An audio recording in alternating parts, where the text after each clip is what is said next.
Nega dedingiz? Amin dedingiz ama biz eshitmadik. Duosi qani buni? Deganlarida Payg'ambar alayhissalatu vasallam bayon qildilar. İlk minbarimni birinchi darajasiga oyog'imni qo'yganimda Hazrati Jabroil keldi va aytdiki: "Man adraka abawayhi aw ahaduhuma falam yughfar lahu ragima anfuhu." Yana bir rivoyatda ba'adallohu 3 marta. Kimda kim bir mu'minni ota-onasi bo'la turib yoki birlari bo'la turib uni jannatga olib kira olmasa, ya'ni ularni sababidan ularni rozi qilib jannatga kira olmasa, u bandani burni yerga ishqalansin, xor bo'lsin deya Hazrati Jabroil duo qilyaptilar. Rasululloh o'sha duoga amin debdilar. Bu birinchisi. Ikkinchisi mana shu Ramazonni ko'p so'raylik deganligimiz shu azizlar. Chunki Ramazon kelib roza tutmaydiganlar dunyoda qancha?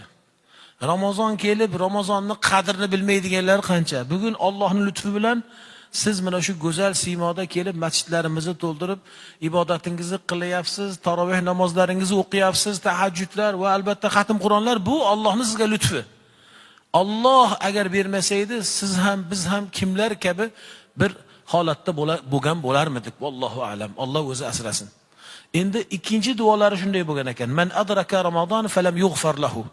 Ikkinchi oyoqlarini qo'ygan paytlarida o'zlarining minbarlariga chiqayotib, unda Hazrati Jabroil shunday duo qildilar. Kimda kimga bir Ramazon kelsa-yu, lekin u mag'firat qilinmasa, uni ham yuzi, burni yerga ishqalansin.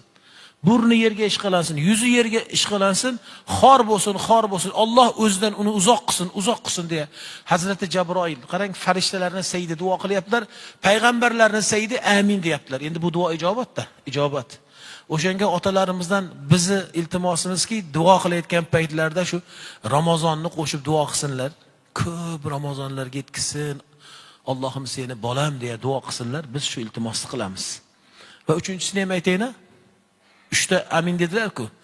Bu lekin bizni aytib qo'yay hozir. Men kecha ham buni aytdim-da. Shuning uchun ham buni so'zimni avvalda aytib olyapman.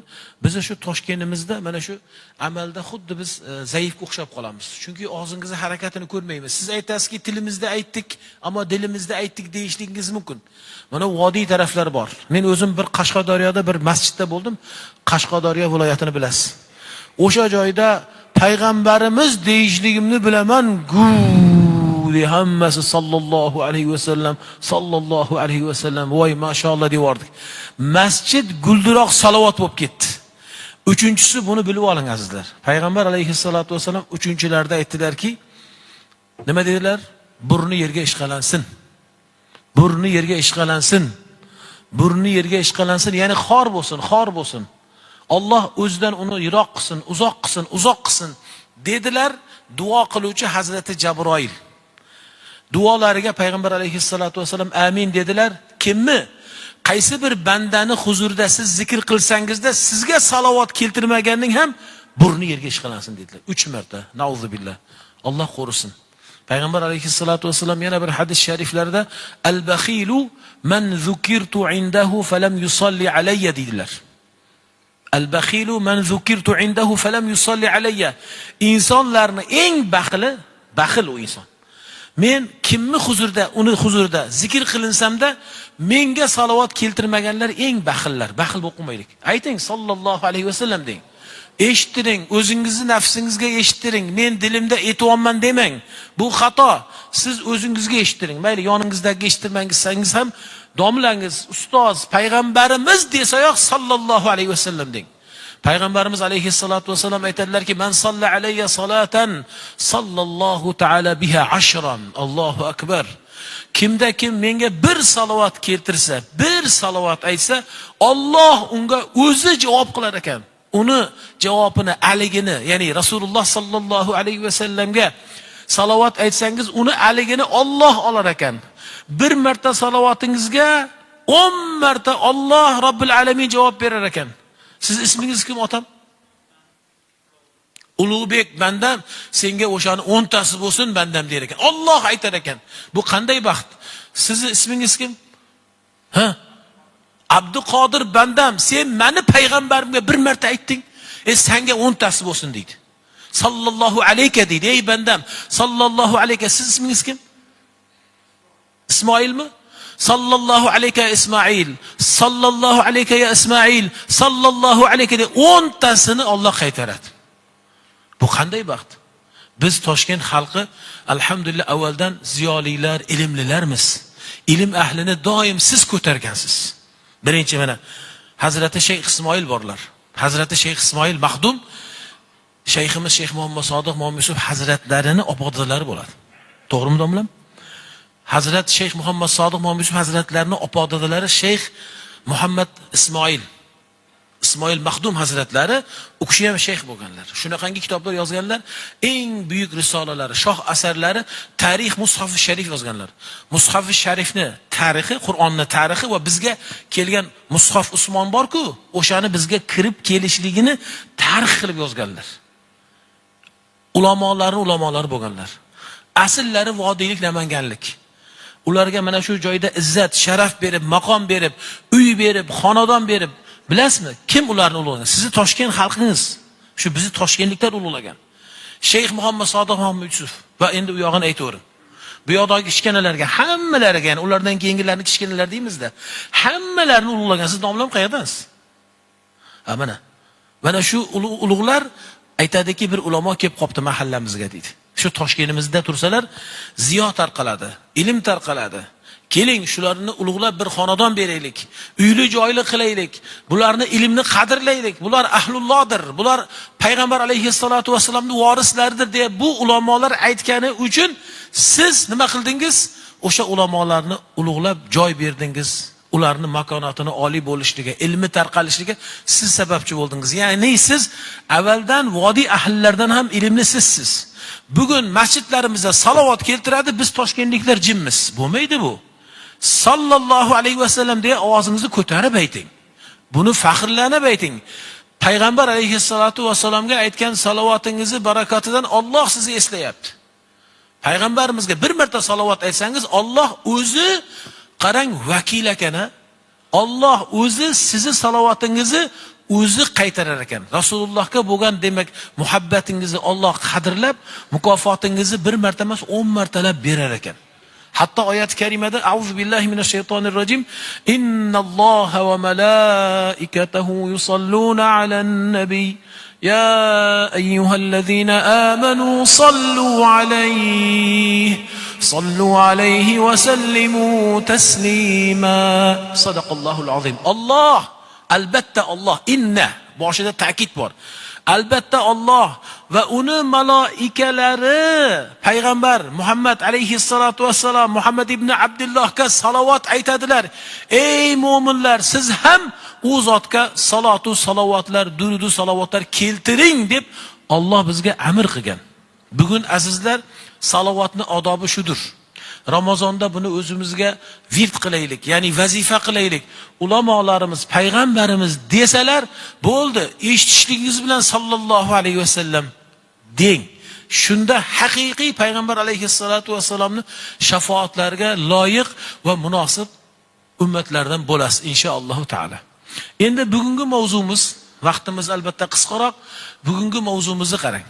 Bugungi mavzumiz aynan bemorlarni ziyorat qilish va uni odobi va uni fazilati haqida ekan. Bemorni ziyorat qilish bizda buyuk bir axloq. Dinimizning eng cho'qqi vazifalaridan. Balkim bemorni ziyorat qilishlik shunchalik bir oliyjanob bir amallardanki, hadis qudusiylar bor bizda, bilasiz. Hadis qudusiy nima bo'lardi? Uni ma'nosi Alloh taoloning o'zidan aytilishi, lafzi, talaffuzi payg'ambar alayhissalatu vassalamning o'zlarini muborak lafzlaridan, og'izlaridan. Hadis qudusiyda kelar ekan. Alloh taolo aytar ekanki, qiyomat kunida so'rar ekan bandasidan: "Ey bandam, ana u kuni, ana u tarixda men kasal bo'ldim. Alloh kasal bo'ldim der ekan, qarang. Maridtu falam tazurni der ekan. Ana u tarixda men bemor bo'lgan edim. Ey bandam, sen meni nega ziyorat qilmading?" desa, bandasi aytar ekan: "Kayfa ya Alloh? Kayfa zalika ya Alloh? Anta robbil alamin." Ey Robbim, sen robbil alamin bo'lsang, sen ham kasal bo'lasanmi? qanaqa qilib sen kasal bo'lasan? Axir sen Alloh taolasan-ku deya banda bu so'zini aytgan paytida Alloh taolo aytar ekanki, ha, ana u kunda, ana u mahallada, ana u xonadonda meni falonchi bandam kasal, bemor bo'ldi, uni ziyorat qilmading. Ana men o'sha joyda edim. Ya'ni meni rahmatim, meni fazlim, meni rozilik, rizvonim ana o'sha joyda edi. Agar uni ziyorat qilganingda edi, ko'ngliga aro kirib tasalli berganingda edi, men seni mag'firat qilgan bo'lardim, deydi Alloh taolo hadis sharifda. Bugun qaysi bir bemorimiz bor? Qarindoshdir, qo'shnidir, yaqinlardir, hatto tanimaganlaringizni ham azizlar. Eshitsangizki, ro'zada bir marta bo'lsa ham o'sha bemorni ziyorat qilish fazlini, fazilatini topaylik. Buni albatta harakatida bo'laylik. Zotan bu kunlarimiz hammasi nimadir? Ezgulik kuni. Bu kunlarimiz hammasi ajr savobni ko'p kasb qilish albatta soatlari, lahzalaridamiz.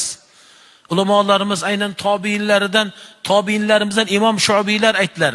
İmam Zu'biylar, İmam Şa'biylar, İmam Zuhrilar shunday dedilarki, la tasbihatun wahidatun fi Ramazon ka alfi tasbihatin fi g'ayri Ramazon. Ramazon kunlarida bir marta subhanalloh deyishligi bir bandani Ramazonsiz hollarda, Ramazonsiz kun oylarda 1000 marta subhanalloh deyishlikka tengdir. Qarang, Ramazondan xorij boshqa kunlarda 1000 marta ayting, lekin Ramazonda bir marta aytsangiz, o'sha 1000 marta aytilgan ajr savobni olar ekansiz. Ramazonda shunaqa barakotli kunlarmi? Albatta, shunaqa fayzli tunlardamiz. Bugun endi har ezgu amalni qilar ekanmiz, ayniqsa bemorlar bo'lsa, xonadonlarimizda yoki xastaxonalarda boring, ziyorat qiling. Bu bir musulmonni ustidagi haqqi ekanligini biling. Payg'ambarimiz alayhissalatu vassalam bir hadis shariflarda haqqul muslim alal muslim khams dedilar. Yana bir rivoyatda sitta dedilar. Bir musulmonni ana u musulmonlarning ustida yoki bir musulmonning ustida 5 ta haqqi bor. Ya'ni uni ado qilishligimiz kerak. Ado qilinishligi kerak bo'lgan vojibotlardan. O'shalardan payg'ambar alayhissalatu vassalam aytadilarki, birinchisi raddus salam. Biri salom bersa, salomiga alik olasiz. Balkim aligini to'ldirib, yana ham yaxshiroq olasiz. Keyin va tashmitul atis. Biri yoningizda aks uradigan bo'lsa, alhamdulillah deyishligi bilan yarhamakalloh, yarhamukumulloh deysiz. Hatto siz aksi urib chuchkurganingizdan keyin sizga albatta alik olsa, siz yana yahdikumulloh deysiz. Ya'ni bu musulmon ustidagi haqqi. Va yana ulardan nima bo'ladi desangiz, va ijobatud da'va. Sizni bir munosabatga, to'yga, o'zini bir ma'rakalarga, ehsonlarga chaqirsa, albatta ijobat qilasiz. İlla bir zarurat bo'lib, bir zaruratdan bir ishingiz, safaringiz chiqib qolmasa, sizni chaqirgan birodaringizni to'yiga ijobat qilib borasiz. Chunki bu sizni vojiblaringizdan, uni haqlaridan. Va yana mana keldi endi. Va iyadatul marid. Va iyadatul marid. Kasallari bo'lsa bir musulmonlarning ichida albatta u kasallarni borib nima qilasiz? Ziyorat qilasiz, ko'nglini olasiz. Borasiz, shifo tilaysiz. Va ittiba'il janaiz. Mahalla ko'ydadir, xeshaqrabolardadir. Mana alhamdulillah biz bunda Xudoga shukr jamoat bo'lib janozaga kelamiz. Jamoat bo'lib alhamdulillah dafn chog'ida ham qabristonga boramiz. Bizda bu sunnat avvaldan ota-bobolarimizdan Alloh rozi bo'lsin. Bu amalni ko'p qilganliklardan ko'zimiz bilan ko'rib mushohada ko'p biz bunga shohid bo'lganligimiz uchun biz bu amallarda yaxshimiz, lekin o'sha kasal ziyoratlarda ham, bemorlarni ziyorat qilishlikda ham juda ham savob u joyda ekanligi, Allohning barakasi u joyga yog'ilishligi, balkim ana o'sha joyda, o'sha xonadonda, bemor bor xonadonda Allohni topishligimizni bilaylik.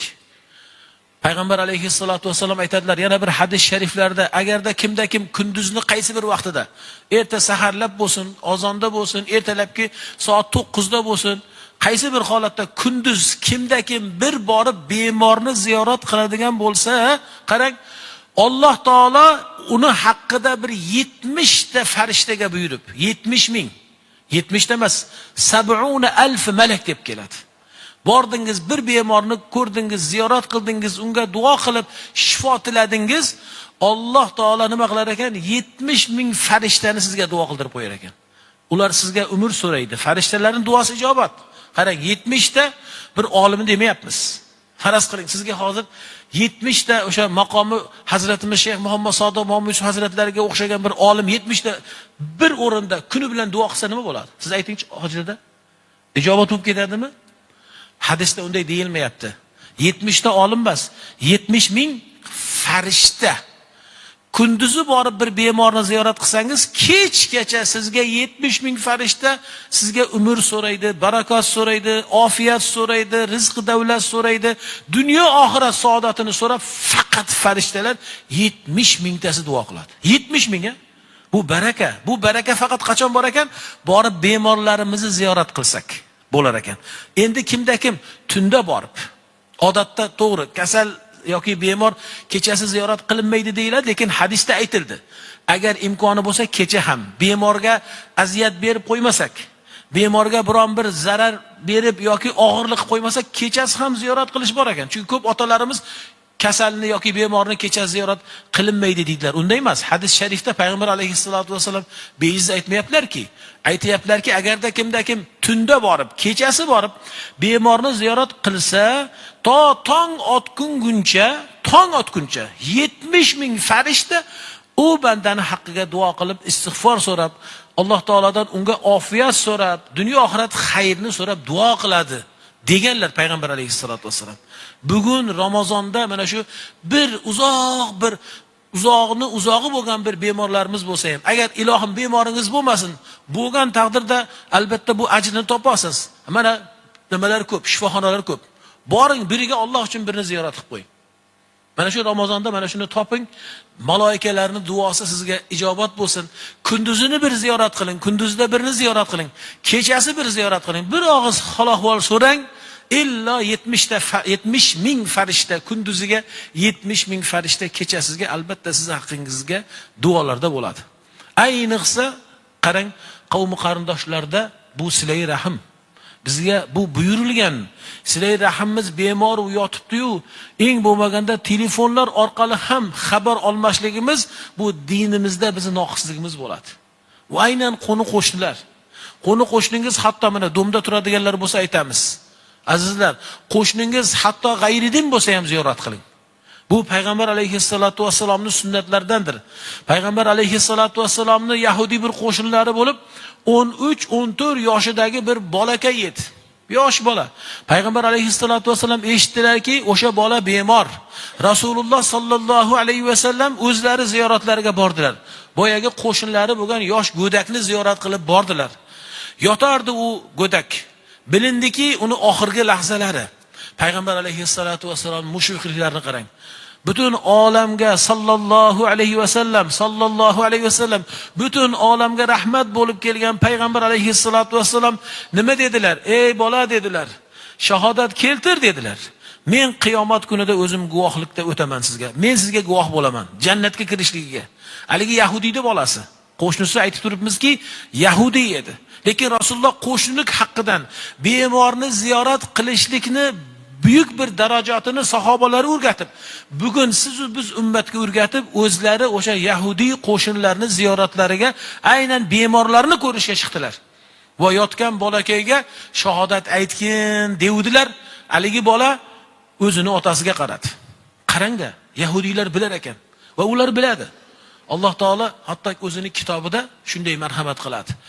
Yahudiylar o'zlarini bollarini o'zlarining nasldan bo'ldimikin, bo'lmadimikin degan shubhada bo'lishligi mumkin-u, ammo sizni haq payg'ambarligingizga shubha qilmaydi deydi. Oyatda aytadi buni. U bilgan yahudiy ota nima qildi bilasizmi? Ata Abul Qosim dedi. Bola endi otasiga ergashadi-da, otasi nima desa u otasi axir. Payg'ambar alayhissalatu vasallam shahodatni aytishni so'ravdi. U bola shunday qilib ko'zi bilan otasiga qaradi. O'zi yotibdi yerda. Shunday qaragan paytda otasi Ata Abul Qosim. Abul Qosim kim? Payg'ambar alayhissalatu vasallam. Abul Qosimga itoat qil dedi. Chunki u bilar edi, najot Rasulullohning yo'lida. Qarang, ota ekanda yosh o'lib ketayotgan bolasiga achindi. Rahmi keldi. Eng bo'lmasam shu bolam najot topib jannatga kirsin dedi-da. Yahudi ota ham Rasulullohga itoat qilishini buyurdi. Haligi bola go'zal holatda shahodatni aytdi. Ashhadu an la ilaha illalloh va ashhadu anna Muhammadar Rasululloh deya shahodatni aytib, shu bilan nafas uzildi. Allohu akbar. Mana demak, kasalni yoki bemorni ziyorat qilish payg'ambar alayhissalatu vassalomni agar sunnatlardan eshitadigan bo'lsangiz. Endi xo'p, odoblarichi? Bordik, bemorni ziyorat qildik. Bemorni ziyorat qilgan paytimizda eng birinchisi shu. Bemorga tasalli beramiz. Yaxshi so'zlarni aytamiz. Aytmaydiki, biri borib turin, o'zi nima bo'ldi? Demang, bemor bilib turibsiz. U nima o'zi? Nega bunaqa kasal bo'lib qoldingiz? Ayniqsa o'tganda bizga aytib shikoyat qilyapti. Biri boryapti-da, endi shu sunnatni bilib olgan, borib nima deyapti deng? Bemorni so'rab, shunaqa kasal bo'lib qoldim, shunaqa kasal turidanman desa, meni ham otam xuddi shu kasaldan o'lib ketdi deyapti. U qanaqangi ziyorat u? U qanaqangi ziyorat? U o'ldi, keyin haqiqatda o'lib qoldi u. Bu kasalni borgandan maqsad unga joniga aro kirib tasalli berish. Inshaalloh tuzalib ketasiz. Ko'rinishlingiz yaxshi. Juda ajoyib. Bilasiz, inshaalloh. Nima deysiz? Borganda la bas tuhur inshaalloh deysiz. Yoshlar yotlab qoling, eng bo'lmasam. La ba'sa tuhur inshaalloh. Mayli o'zbekchasi hech qisi yo'q. Bu dard hammaga beriladi. Bunda albatta gunohlaringiz to'kiladi deng. Bu gunohlaringizni to'kilishiga bu kaforat-ku deng. Birinchi shu bashoratni qiling. Kulib turing, ochiq yuzli bo'ling, keyin bosh tarafiga o'tiring. Bosh tarafiga o'tirib, albatta haqlariga duo qilib, faqat yaxshi so'zlarni ayting. Boyaga odamga o'xshab, otam esiz shu kasalda o'lib ketdi demang. Faqat tuzalib ketishligida unga umid bering. Endi sizlarga yana bir sunnat.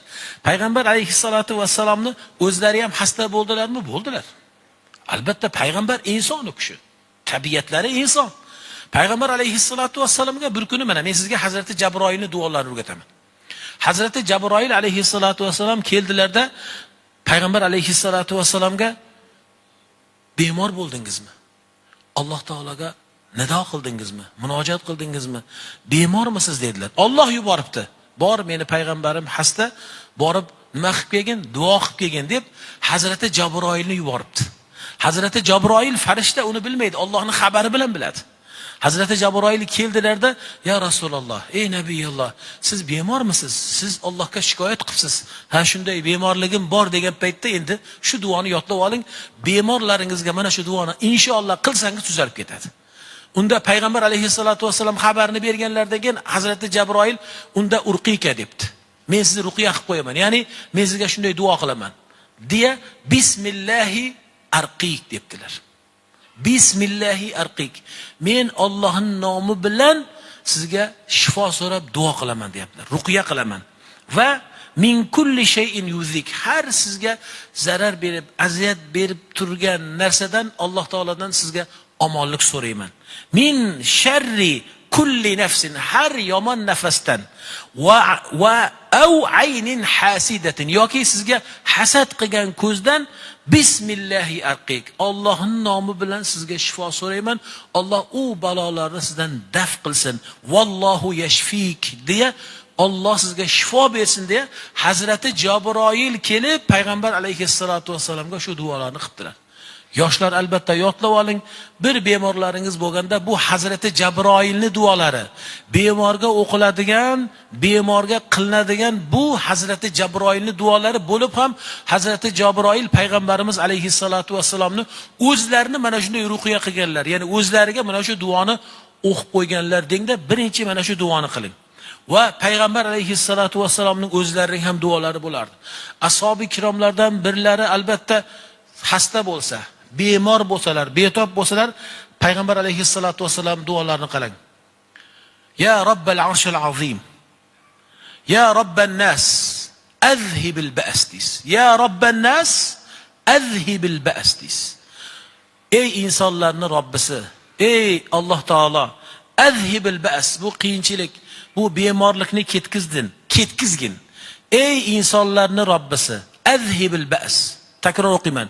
Ya Robban nas, azhibil ba's. Ey insonlarning Robbisi, azhibil ba's deysiz. Bu qiyinchilik, bu bemorlik, bu xastalikni o'zing ketkizgin, ko'targin. Ishfi va anta shafi. Allohim sen shifo bergin, shifosini bergin. Albatta sen o'zing shifo beruvchisan. La shifaa illa shifauk. Dunyoda, borliqda seni shifongdan boshqa shifo yo'qdir.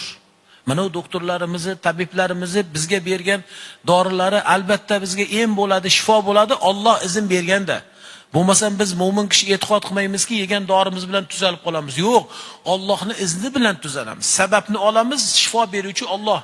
Shunga payg'ambar alayhissalatu vasallam duo qilyaptilarki, la shifa illa shifauk. Allohim shifo bergin, bu bemorimizga shifo bergin, faqat yer yuzida shifo sendandir.